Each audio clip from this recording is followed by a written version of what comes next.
Hello everyone, good evening guys. आपका अगर net पास हो गया है तो आपको कॉन्ग्रेचुलेशन, बहुत बहुत बधाई। और अगर नहीं हुआ है तो अब आपको क्या करना चाहिए। तो आपको सबसे पहला ये है, आपके पास ऑप्शन 1 है कि आप तैयारी दोबारा शुरू करेंगे, ऑप्शन 2 है कि आप तैयारी नहीं करेंगे।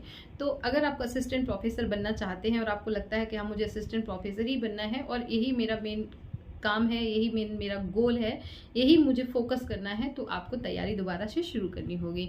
तो तैयारी शुरू कहाँ से करनी है, क्योंकि मन नहीं लगता है जब हम पास नहीं होते हैं, फेलियर होता है तो कहीं ना कहीं डीमोटिवेशन आ जाता है ना। बहुत सारे ऐसे स्टूडेंट हैं जिनको जो जेआरएफ के लिए ट्राई कर रहे थे पर नेट हो गया, उनका जेआरएफ नहीं हुआ है तो वो भी डीमोटिवेट हैं। जिनका कुछ भी नहीं हुआ है वो भी डीमोटिवेट हैं। तो कहीं ना कहीं बहुत सारे लोग जो इस बार जिनका सिलेक्शन नहीं हुआ, क्योंकि इस बार ऐसे स्टूडेंट ज़्यादा हैं जिनके सिलेक्शन नहीं हुए हैं, क्योंकि पेपर का लेवल इस बार थोड़ा सा अलग था, पैटर्न बिल्कुल चेंज था, फैक्चुअल पेपर ज़्यादा था। तो अपने आप को दोष मत दीजिए, कहीं ना कहीं इसमें इस पैटर्न की भी जिम्मेदारी है थोड़ी बहुत, कि उसकी वजह से भी कहीं ना कहीं चीज़ें आपके साथ बेकार हुई हैं।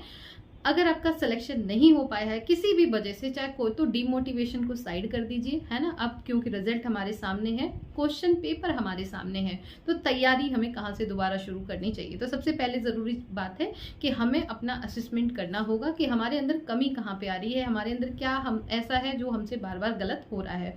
तो इसको देखने का मेन तरीका क्या है कि जो क्वेश्चन पेपर हुआ है उसी को हम डाउनलोड करेंगे और उसी क्वेश्चन पेपर में जो गलत क्वेश्चन हो गए हैं उनको हम दोबारा से सही करने की कोशिश करेंगे। अब मान लीजिए कि आपके पास वो वाला पेपर नहीं है जिसमें आपको पता चल सके कि कौन कौन से क्वेश्चन आपने गलत किए थे, तो आप सिंपली जो भी क्वेश्चन आप दोबारा से लगाइए वही क्वेश्चन फिर से गलत हो जाएंगे जो आपके एग्जाम में हुए थे। तो इस तरीके से आप करके अपने गलत क्वेश्चंस को बिल्कुल अलग कर लें और सही क्वेश्चन को आप कर लें। और जो क्वेश्चन गलत हुए हैं उनका एक लिस्ट बना के, उनके कंसेप्ट की लिस्ट बना के, यूनिट की लिस्ट बना के, किस यूनिट के किस पार्ट से किस कंसेप्ट से क्वेश्चन आया है, इस तरह से क्लासिफाइड करके आप उन 100 क्वेश्चंस को यहाँ पर निकाल लीजिएगा पेपर 2 में से। पेपर 1 भी साथ साथ कर सकते हैं, तो 150 क्वेश्चन से कर सकते हैं और उनको निकाल के एक लिस्ट बनाइए कहाँ पे मेरी मिस्टेक हुई है। इसके बाद अब जो कंसेप्ट आपके सामने है जिनका बहुत कम मार्जिन से रुका है, मैं उनकी बात करें 10-15 नंबर से, तो उनको ऐसा करना चाहिए। और जिनको 0 पे हैं, जो बहुत कम मार्क्स आए हैं, उनको 0 से शुरू करना है, सिलेबस के हिसाब से शुरू करना है।